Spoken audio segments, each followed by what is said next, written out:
우리 그의 유일하신 아들 우리 주 예수 그리스도를 믿습니다.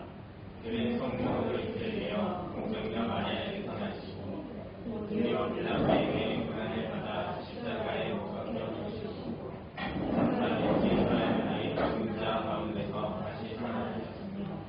하늘에 오르시어 전능하신 아버지 하나님 편에 앉아 계시다가 거기로부터 살아계신 자와 죽은 자를 심판하러 오십니다. 나는 성령을 믿으며 거룩한 공교회와 공교회의 교제와 죄를 용서하는 것과 몸의 부활과 영생을 믿습니다. 아멘. 교독문은 14권, 10편, 24편을 함께 교독하겠습니다.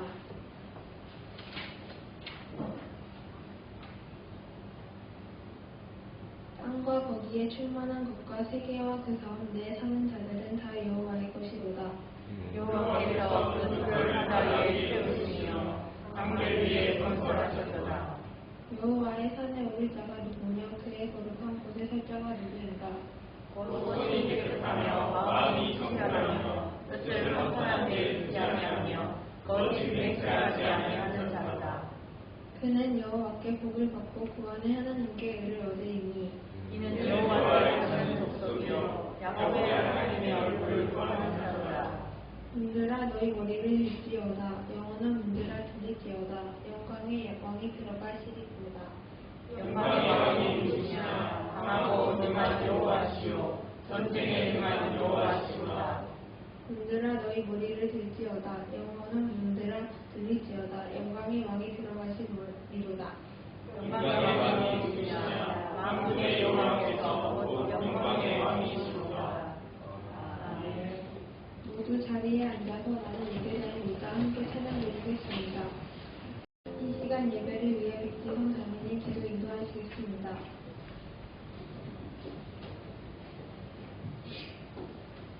사랑과 은혜가 풍성하신 하나님 아버지, 오늘도 이렇게 주일을 맞이하여 하나님 앞에 예배 드릴 수 있으며 감사드립니다. 지금 세상은 전쟁과 코로나로 인하여 힘들어하고 있습니다. 하루속히 전쟁과 코로나가 종식되어서 이 땅에 평화가 올 수 있기를 간절히 기원합니다. 말씀을 전하시는 목사님에게 은혜 내려주시고 그 말씀을 듣는 우리들에게도 은혜 내려주세요. 늘 우리들을 위해 기도하신 선생님들께도 은혜 내려주세요. 예수님의 이름으로 기도드렸습니다. 아멘. 오늘 우리에게 주신 말씀은 사도행전 9장 10절에서 19절 말씀입니다.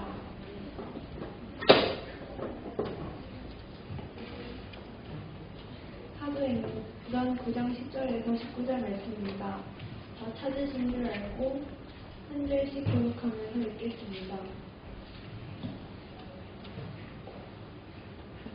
그때 다메섹에 아나니아라 하는 제자가 있더니 주께서 환상 중에 보라 이르시되 아나니아야 하시거늘 대답하되 주여 내가 여기 있나이다 하니 그래서 이르시되 일어나 집가라 하는 거리로 가서 유다의 집에서 사도사나 사울이라는 사람을 찾으라.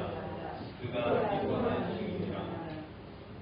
그가 아나니아라 하는 사람이 들어와서 자기에게 안수하여 다시 보게 하는 것을 보았느니라 하시거늘 아나니아가 대답하되 주여 이 사람에 대하여 내가 여러 사람에게 묵사오니 그가 예루살렘에서 주의 성도에게 적지 않을 뜻을 하더니 여기서도 주의 이름을 부르는 모든 사람을 결박할 권한을 대제사장들에게 받았나이다 하거늘 주께서 이르시되 나라 이 사람은 내 이름을 이방인과 이방인들과 이스라엘을 위하여 예산나의 일이라 나의 것이라. 그가 내 이름을 위하여 얼마나 고난을 받아야 할 것을 내가 그에게 보여리라 하시니 아나니아가 하나 그 집에 들어가서 그에게 안수하여 이르되 형제 사울아 주 내가 없는 곳에서 나타나셨던 예수께서 나를 보며 너로 다시 보게 하시고 성령으로 충만하게 하신다 하니 즉시 사울의 눈에서 비늘 같은 것이 벗어져 다시 보게 된지라. 일어나 세례를 받고 무시를 보기에 강건하였습니다. 사울이 다메섹에 있는 제자들과 함께 며칠 있을 때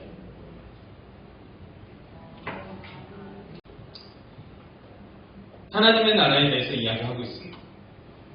신앙이 있고 믿음이 있으며 더욱더 하나님의 나라에 대해서 갈구할 수밖에 없게 된다고 했습니다. 왜냐하면 신앙과 믿음이 충만해도 쓸데가 있어야 되는 거잖아요. 신앙과 믿음이 통용되는 세상을, 그래서 신앙과 믿음이 있으면 있을수록 꿈꿀 수밖에 없게 되는 자연적인 이치입니다. 물론 신앙은 상황과 여건에 따라서 저마다의 의미를 다 가지고 있습니다. 그래서 늘 중요하고 필요하다고 할 수 있습니다. 하지만 굳이 따지고 보면 이런 거죠. 예전에 로마 시대에 카타콤이라는 게 있었어요. 지하 땅굴을 파서 거기에서 유대인들이 살았던 것입니다. 수많은 유대인들이 살기 위해서 엄청난 길이의 땅굴을 파고 그 지하에서 생활을 했습니다.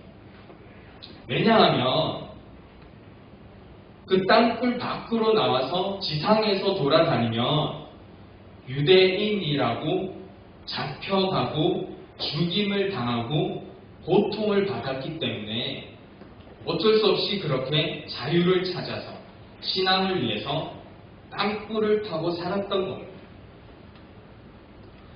물론 그렇게 지킨 신앙이 지금 우리에게까지 이어지고 내려와서 우리도 신앙을 누릴 수 있기에 그 신앙이 참 의미가 있고 지킬 이유도 있는 거죠.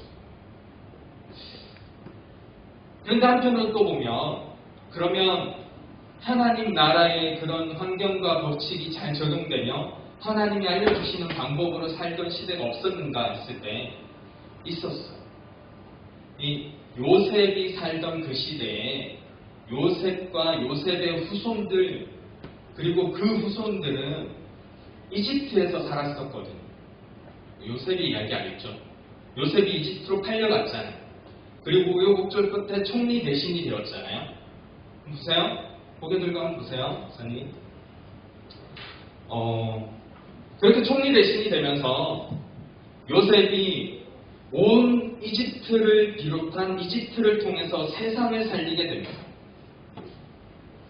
요셉이 했던 일은 단순히 이집트만을 구했던 게 아니라 이집트를 기반으로 해서 그 동쪽도 살리고 중동도 살리고 페르시아도 살리고 분명히 그 시대에도 지중해를 중심으로 해서 그리스와도 무역을 하고 있었을 거라고. 이집트라는 거대한 나라니까. 그럼 그 이집트도 그리스도 살리고 그리스를 넘어서 터키도 살리고 이탈리아도 분명히 살렸을 거고 스페인까지도 무역을 하고 있었을 테니까 스페인도 살리고. 그러니까 그 시대에 지금 요셉이 그 기근을 통해서 기근을 준비하면서 이집트를 구한 건 이집트만 구한 게 아니었어요. 세상을 살린 거죠. 그 일을 통해서 지금 어떻게 됐냐면 그 요셉의 후손들은 이집트의 나일강 삼각주에 있는 고센이라는 지역에서 대대로 자리를 잡고 살게 됩니다. 그 지역은 뭐냐면 이집트에서 가장 비옥한 땅. 지금 우리나라로 치면 강남 한복판에 자리 잡고 살고 있는 거예요. 이집트 나라입니다. 파라오라는 왕이 있어요. 하나님의 나라로 불리는 땅도 아니죠. 그럼에도 불구하고 요셉이 어떻게 했나요? 어떻게 세상을 구할 수 있었나요? 하나님이 주시는 방법으로, 꿈으로 준비해서 살릴 수 있었잖아요. 그 이후에는 어떻게 살았을까 하면 요셉이 어떻게 살았을까요? 하나님을 알고 살지 않았을까요? 그리고 그 방법이 자기 그 자손들 뿐만이 아니라 그 나라에도 적용되고 세계에도 적용되는 세상을 살고 있었던 겁니다. 요셉의 때. 둘이 한번 비교해 볼까요? 카타콤을 파고 들어가서 땅굴에서 살아요. 햇볕을 보고 싶어요. 어른들은 괜찮은데요. 정말 가슴 아픈 건 뭐냐면 애들도 있어요. 거기에는 가족과 민족이 들어가서 사는 거잖아요. 애들은 아무것도 모르고 그냥 거기서 사는 거예요. 밖에 나가서 놀고 싶지 않을까요? 뛰어다녀 보고 싶지도 않을까요? 그런 상황에서 야 나가면 안 돼, 위험해 라고 이야기하는 또 부모 마음은 어떨까 생각해 보면 정말 가슴 아픈 신앙이잖아요. 그런가 하면 요셉의 시대에 그 하나님이 가르쳐 주신 방법으로 살아가는, 고센 땅에서 살아가는 그 유대인들은 어땠을까요? 그 두 가지 다 신앙의 의미가 있지만 목사님은 개인적으로 바라기에 땅굴에서 살아가는 그 신앙보다는 고센 지역에서 세상을 바꾸면서 그렇게 살아가는 신앙으로 살아갔으면 좋겠습니다. 나도 그렇고 간절히 바라기는 너희들이, 목사님의 자녀들이, 그리고 그 자녀의 자녀들도 굳이 따진다면, 상황이 안 되면 어쩔 수 없지만 굳이 따진다면 그렇게 고센 지역에서 사는 것과 같은 신앙의 환경을 누리면서 살아가면 좋겠다는 거죠. 여러분들은 어떠신가요? 뭐가 더 좋아 보이세요? 그래서 신앙과 믿음이 강해지고 느껴지고 하면 할수록 하나님의 나라를 강구하고 또 만들어 나가고 싶을 수밖에 없다는 거죠. 그래서 우리는 지금 하나님의 나라를 만들어 가려고 하고 있습니다. 그리고 하나님의 나라를 만들어가는 그게 어떻게 만들어 가려고 하는지 계속 고민하는 거예요. 그게 신앙의 어떤 척도라고 했어요. 그리고 그렇게 고민하면서 만들어간 하나님의 나라를 꿈꾸고 있을 때 하나님의 나라를 보니까요, 하나님의 나라에는 특징적인 몇 가지 모습들이 보입니다. 우리 계속해서 그 모습들을 말씀을 통해서 나누길 원했고, 목사님은 세 가지로 정리했는데 이것을 첫 번째는 우리가 계속 나눴어요. 공감하는 마음이 있는 것. 그리고 두 번째는 지난주에 했었습니다. 실수와 실패가 용납되는 공동체. 실수와 실패가 왜 중요한지, 왜 필요한지는 굳이 목사님이 얘기하지 않아도 많이 얘기했습니다. 유명한 사람들이. 실패는 성공의 어머니. 에디슨이 이야기했잖아요. 그렇게 실수와 실패가 용납되는 공동체를 넘어서 세 번째, 또 뭐가 필요한가 했을 때 목사님이 이렇게 오늘의 말씀을 제목으로 정해보았습니다.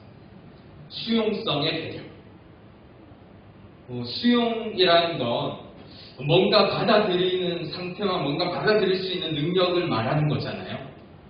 그리고 그걸 배려하는 모습들이 하나님의 나라에는 많이 보이더라는 거죠. 굳이 이런 거예요. 이 수용성을 어떻게 배려하고 어떻게 생각하고 왜 중요한지를 생각해 봤을 때 들어보면 너무나 당연한 건데요. 한 친구가 한번 좀 도와주면 좋겠어요. 그래, 너. 예. 그럼 좀 목사님 좀 도와줄래요? 네, 앞으로 한번 나와보세요. 오늘 딱 보니까요, 딱 눈에 띄고 오늘의 예시와 아주 딱 맞는 그런 조건을 가지고 있습니다. 네. 잠깐 나왔으니까 자기소개를 한번 해주세요. 몇 학년 누구입니다. 이렇게. 요즘 우리 이런 거 많이 하고 있어요. 2학년 권준원이요. 예. 중학교 2학년. 예, 중학교 2학년. 중학교 2학년. 학교는 어디예요?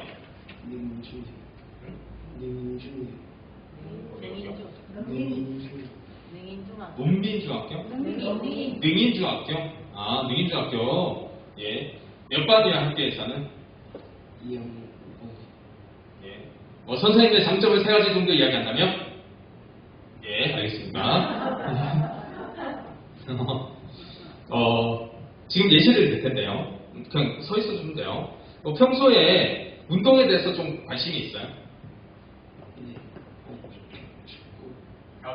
축구하고 잘하고, 몸짱이 좀 되고 싶은 그런 마음이 있어요? 그런 건 없어? 진짜? 평소에는 없었어도 오늘 좀 생기면 좋은데. 다시 한번 볼게요. 그 몸짱이 되고 싶은 마음은 없어요? 네. 그래요. 몸짱이 되고 싶어요. 몸짱이 되기 위해서는 지금 몸매도 뭐 나쁜 거 아니고 하지만 보통 몸짱이라고 하면 근육이 좀 울퉁불퉁하고 그렇게 복근도 좀 보이고 등 근육도 막 찢어질 것 같고 그런 사람을 우리는 이야기하잖아요, 흔히들. 네, 지금 목사님이 이제 너를 중앙이를 그런 사람으로 만들고 싶은 거예요. 그래서 이제 저는 목사가 아니고 지금 이 시간에는 헬스 트레이너입니다. 네, 헬스 트레이너로 지금 중앙이를 봤을 때 이런 거죠. 중앙이의 체격 정도고 중앙이의 신체 스펙과 지금 나이와 앞으로의 성장성을 생각했을 때 몸짱이 되기 위한 어깨 근육과 이 삼두와 이 전완근과 이 허벅지 이 근육 이런 것들을 몸짱에 준하는 기준으로 맞추려면 어느 정도의 근육이 필요할지가 나는 보이는 거지. 왜냐하면 나는 전문가니까. 난 지금 전문가야. 그래서 어느 정도의 그런 근육을 만들기 위해서 해야 되는 과정과 루틴들도 알고 있어요. 뭘 먹어야 되고 아령은 얼마나 들어야 되고 푸시업과 스쿼트는 몇 회를 해야 되고 그래서 3대 한 500 정도는 쳐줘야지 몸짱이라고 할 수 있는 그 선에 닿을 수 있는 거예요. 그리고 오늘부터 너를 몸짱으로 만들어 줄 테니까 그 기준을 잘 타세요. 일단 푸시업 200개를 해야 되고 네. 그 벤치프레스도 한 100kg 정도까지 뛰어가지고 3대 500을 쳐야 돼. 벤치프레스 100kg는 기본으로 해야 되고 그러니까 기본으로 해야 되는 벤치프레스 100kg 정도 무게 올려가지고 한 30개씩 한 3세트만 하고 그리고 이제 뭐 이런 여러 가지 것들 아령 들고 하는 거 그런 것들을 하는 거예요. 라고 하면 예 라고 하죠. 라고 하면 아니 그 중앙이를 무시하는 게 아니고요. 예를 들어서 이거는 프로 선수들도 어려운 거거든요.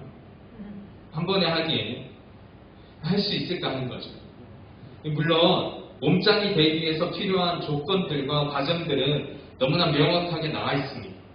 하지만 그게 누구한테나 다 해당되는 건 아니죠. 그래서 필요한 게 뭐냐 하면 분명히 고려되는 과정들이 있습니다. 처음에는 그게 안 되니까. 그치? 벤치프레스 해본 적 있어요? 그래, 잘 없어요. 보통 평균 사람이 하면 30kg 정도 넣어서 들기도 쉽지 않아요. 고정된 거 말고. 그리고 조금만 하면, 그 중에서 이제 조금만, 몇 번만 해보면, 며칠만 해도 한 35kg 정도까지는 올라가요. 그리고 한 달 정도쯤 하면, 한 40에서 45kg도 올라가요. 한 3달 정도 꾸준히 하는 게 힘들어. 꾸준히 하면, 3달 정도 갔을 때는 6, 70kg 정도까지도 무난하게 올라갈 수 있어요. 그 과정들에서. 그러니까 지금은 뭐냐면 25kg도 위험하니까 15kg 정도쯤부터 한번 시작해볼까? 얘라고 하면 돼요. 그렇게 가는 거죠. 그리고 근데 목사님이 목사란다. 내가 코치가 전문가적인 입장에서 봤을 때 너는 그래도 이 정도 스펙하고 그 정도 열정하고 지금 나이가 있으니까 그래도 에너지가 넘친단 말이야. 그러니까 15kg 정도에서 시작하는 것보다 좀 점프를 해가지고 한 25kg 정도 들면서 시작하는 것도 괜찮을 것 같아. 어떻게 한번 해볼까? 그럼 도전해보는 거죠.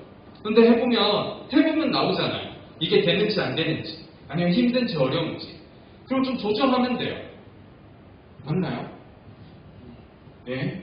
그리고 그런 과정들을 거치면 중앙이가 어느 정도 무게를 자신의 몸에 수용할 수 있는지를 알고 그 한계를 계속해서 늘려가면서 자신도 발전시키는 거죠. 만약에 한 80kg가 몸짱 되는 기준이라고 해서 80kg부터 계속해서 물려준다고 생각해보세요. 도전도 안 되고 시작도 안 되거니와 시작해도요 분명히 다쳐요. 그럼 그렇게 크게 다치고 나면요 다음에는 정말 운동을 하기가 싫거든요. 너무 아파서.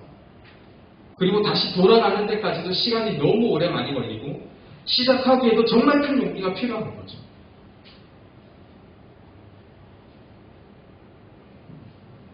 들어가 주세요. 고마워요. 박수 한번 쳐주세요. 네. 왜 이렇게 박수 한번 하는 거지? 지금 하나님의 나라에서 오늘 이야기하고 싶은, 말씀을 통해서 나누고 싶은 수용성이라는 거, 단적으로 이야기했을 때 이런 과정들을 이야기하는 것입니다. 좋은 게 있어요. 필요한 게 있어요. 맞는 게 있어요. 하지만 그게 또한 받아들여지는 과정이 필요하잖아요. 단적으로 물어볼 수 있습니다. 이런 과정들이 있는 게 좋을까요? 없는 게 좋을까요? 어떻게 생각하세요? 은성님. 나는 상관없어요. 뭐 있으나 없으나 나는 잘할 건데. 이렇게 생각할 수도 있어요. 너보고 하는 게 아니고. 할 수도 있어요. 하지만 목사님은요. 이런 과정들이 좀 잘 적용되는 세상이 되면 좋겠어요. 내 자식이라면 또한 그런 세상에서 그런 관계들로 이루어지는 시스템에서 살았으면 좋겠어요. 이런 관점에서 봤을 때 오늘의 말씀에서 나오는 하나님께서 얼마나 사람을 사랑하시는지, 또 인간을 이해하려고 하시는지, 그리고 하나님은 어떤 분이신지가 잘 나타나 있습니다. 말씀 한번 읽어볼까요? 오늘 말씀 10절에 무슨 내용이냐 하면 이렇게 나오고 있습니다. 다메섹에 아나니아 하는 제자가 있더니, 아나니아 하는 제자가 있어요. 주께서 환상 중에 불러 아나니아야 하시거늘 대답하되 주여 내가 여기 있나이다 하니, 주여 내가 여기 있나이다 대답하죠. 그리고 하나님께서 아나니아에게 하는 이야기가 있어요. 들어보세요. 이런 이야기입니다. 주께서 이르시되 일어나 집가라 하는 거리로 가서 유다의 집에서 다소 사람 사울이라 하는 사람을 찾으라. 그가 기도하는 중이니라. 그가 아나니아라 하는 사람이 들어와서 자기에게 인수하여 안수하여 다시 보게 하는 것을 보았느니라 하시거늘. 이 말씀을 읽어보니까요, 지금 뭐냐 하면 하나님께서 아나니아에게 자세하게 이야기해 주시잖아요. 그리고 그 장면과 어떤 느낌들이 자세하게 아나니아에게도 전달되어 있습니다. 맞나요? 맞나요? 이걸 통해서 알 수 있는 건 뭐냐면 지금 아나니아가 어떤 방식으로 이 환상이라고 하는데 그 환상이 어떤 방식으로 전해졌는지는 모르겠어요. 정말 눈에 보이는 환상인지 아니면 심상에 떠오르는 환상인지 각자가 이야기할 수 헛것인지 이런지는 잘 모르겠어요. 근데 한 가지 중요한 건 뭐냐면 아나니아가 확실하게 이걸 전달받았다는 겁니다. 맞나요? 그럼 이런 거죠. 사람은 꼭 하나님이 아니더라도 사람이 자기가 좋아하는 사람이나 존재가 있잖아요. 소중하다고 느끼거나 아니면 자기가 따르고 싶다거나 존경한다거나 중요하게 생각한다거나 그렇게 생각하는 연예인이라든지 선생님이라든지 정치인이나 과학자라든지 어떤 존재라든지 어쨌든 있을 거 아니에요. 그리고 그런 존재나 사람이 나에게 이야기를 한다고요. 야, 이거 가서 여기 좀 해줘 라고 이야기하면 사람이라면 해주고 싶어요. 맞나요? 그게 내 전 재산을 내어줘 이런 것도 아니에요. 해도 나한테는 부담이 없는 거예요. 지금 아나니아가 하나님이 아나니아에게 가서 하라고 하는 게 뭐냐면 내가 가서 네 전 재산을 다 부어주고 때려 부어주고 돌려주고서 보살펴 이게 아니잖아요. 가서 말을 전해라. 안수하고 한번 기도해줘라. 이 정도 수준이라고요. 그 정도 수준의 어떤 부탁을 받았을 때 나는 어떡할까요? 해줄 수 있어요? 없어요? 해줄 수 있어요? 하고 싶죠. 해주고 싶죠. 그런데 지금 아나니아가 해주나요? 아나니아가 이런 반응을 보입니다. 한번 보세요. 아나니아가 대답하되 주여 이 사람에 대하여 내가 여러 사람에게 듣사온즉 그가 예루살렘에서 주의 성도에게 적지하게 해를 끼쳤다 하더니 여기서도 주의 이름을 부르는 모든 사람을 결박할 권한을 대제사장들에 받았나이다 하거늘. 들어보니까 어때요? 맞는 이야기인가요? 조목조목 지금 반박하고 있어요. 하나님한테 이거 이래가지고 이래가지고요. 이래서 이래요. 알 수 있는 게 있죠. 바울이 정말 어마무시하게 지금 폐악질을 해하고 다녔구나. 그 정도로 지금 나쁜 사람으로 지금 비춰지고 있는 건가? 싶은 한 가지야. 여러분 지금 이 구절을 읽어보면요. 아나니아가 맞는 이야기를 하고 있나요? 맞아요? 맞아요. 자, 한번 들어보세요. 자, 고개 들고요. 목사님 한번 보세요. 지금 아나니아가 이야기하고 있어요. 중요한 구절입니다. 이 구절이 여러분들 듣기에 어때요? 맞는 이야기인가요? 한번 띄워줄래요? 몇 절이냐? 13절, 14절 말씀. 13절, 예, 14절, 13절부터 계속 보면 돼요. 한번 읽어보세요. 이 이야기가 맞는 이야기가 있나요? 틀린 이야기가 있나요? 조목조목 맞아요? 그래요, 맞아요. 그리고 할 수 있는 이야기예요. 근데 이건요, 뭐냐면 지금 이 시대를 살아가고 있는 우리의 생각입니다.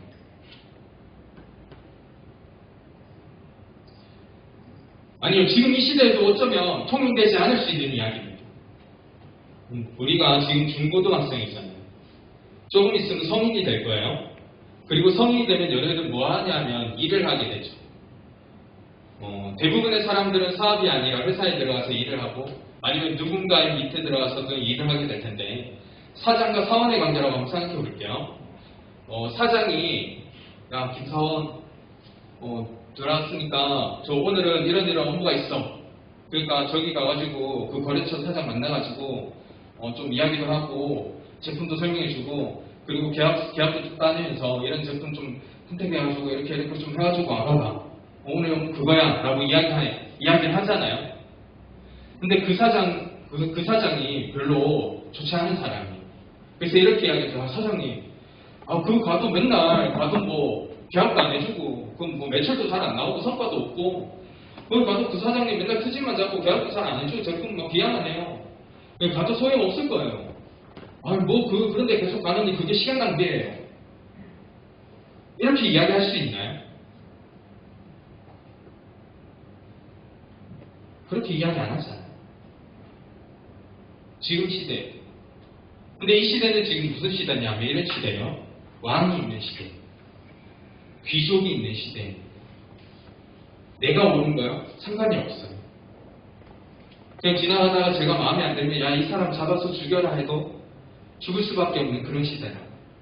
그러니까 지금 이게 우리가 지금 이렇게 이 시대에 읽고 있으면 아나니아가 이제 할만하네 이렇게 느꼈지만 지금 사도행전이 처음 사람들에게 뿌려지고 그렇게 믿음의 사람들에게 전해져서 읽혀지는 시대에는 이거는요 놀랄 일이에요. 아나니아가 이렇게 이야기했다고 하나님한테? 정말 이렇게까지 이야기해도 돼? 아나니아 이거 죽는 거 아니야? 이렇게 하다가 벌 받고 이거 하면 어떡하려고 그래? 정말 얼마나 맺힌 게 있어서 이렇게 하지? 라고까지 생각될 구절이죠.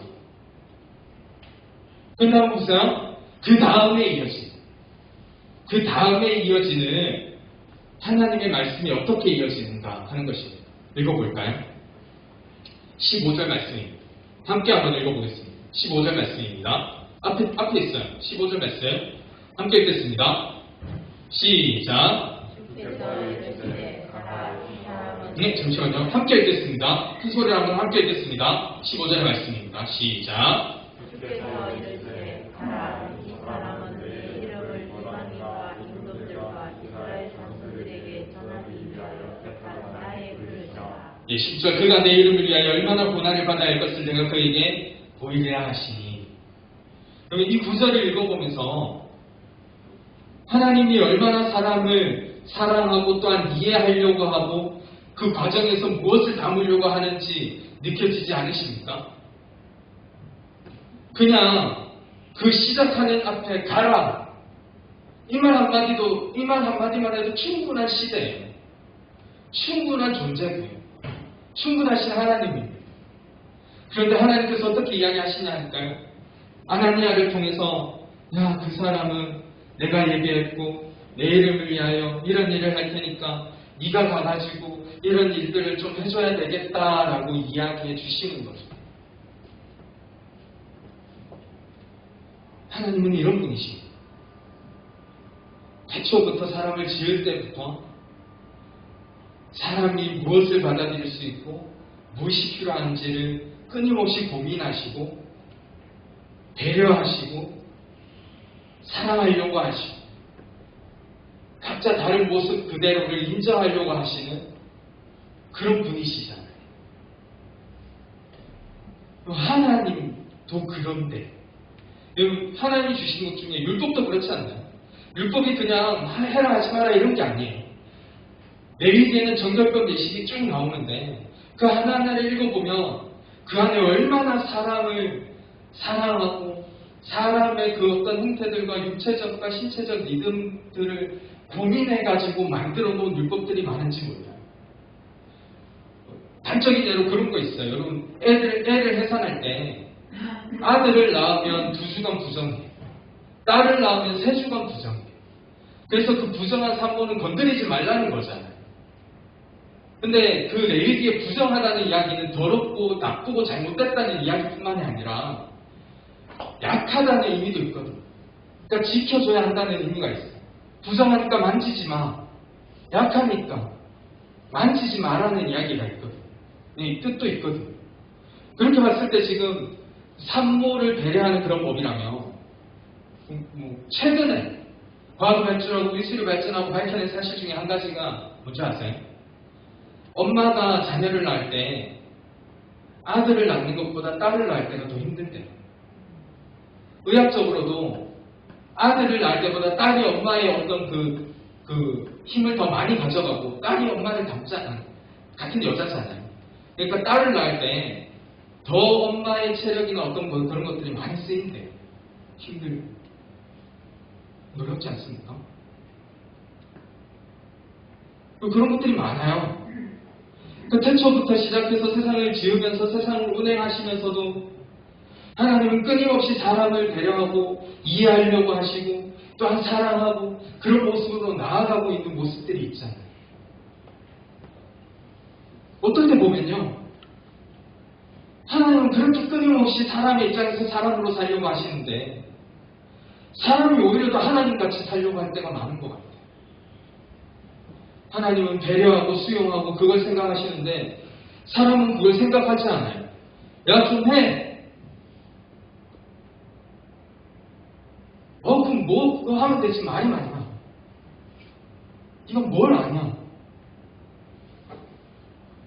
내가 더 높은데 내가 더 잘 아는데 내가 사장인데 돈도 더 많고 힘도 더 많고 내가 더 잘 알고 그런데 그냥 하면 되지 뭘 그렇게 말이 많아. 그냥 좀 해. 라고 하면서 돌아가는 세상이 여러분 한번 생각해 보세요. 그런 세상이 좋은가요? 아니면 사람에 대해서 이해하려고 하고 수용성을 생각하고 그리고 그걸 배려하면서 나아가는 좀 시간이 걸리더라도 그런 세상이 더 좋은가요? 생각해보면 그래서 만들어 나가야 되는 세상이 어떤 세상인지 너무나 당연하게 여겨지지 않으십니까? 우리 잊어버리지 않았으면 좋겠습니다. 기억했으면 좋겠습니다. 계속해서 공감이 필요합니다. 실수와 실패가 필요합니다. 그리고 사람의 마음, 수용할 수 있는 마음도 필요합니다. 지금 당장 우리가 어떻게 할지 못할지라도 여러분들 분명히 사회의 구성원, 중요한 구성원들이 될 거잖아요. 교회의 중요한 구성원이 될 거잖아요. 장로님, 권사님, 사장님, 회장님, 국회의원님, 대통령님. 그럴 때 좀 기억하잖아요. 잊어버리지 않고. 세상이 정말 필요한 게 뭔지, 그리고 그걸 세워갈 수 있는 우리가 됐으면 좋겠습니다. 그리고 그런 세상에서 살 수 있는 또한 우리가 되었으면 좋겠습니다. 함께 만들어가고 또한 함께 걸어갑시다. 기도드리겠습니다. 사랑과 은혜가 충만하신 아버지 하나님, 오늘도 예배를 드립니다. 예배 가운데 우리 하나님의 나라를 만들어가는 그 길에 주님 쓰임받게 하시고 또한 그 길을 걸어갈 때 하나님께 쓰임받을 때 세상이 힘들게 하더라도 주님 그 힘듦을 함께 모여서 공동체로 또한 넘어가며 화합하며 이겨내며 좋은 것들로 만들어 나가며 그렇게 걸어갈 수 있는 우리 공동체 될 수 있도록 또 우리의 삶의 자리들 될 수 있도록 주님 인도하여 주시옵소서. 말씀 주 예수 그리스도의 이름으로 기도드립니다.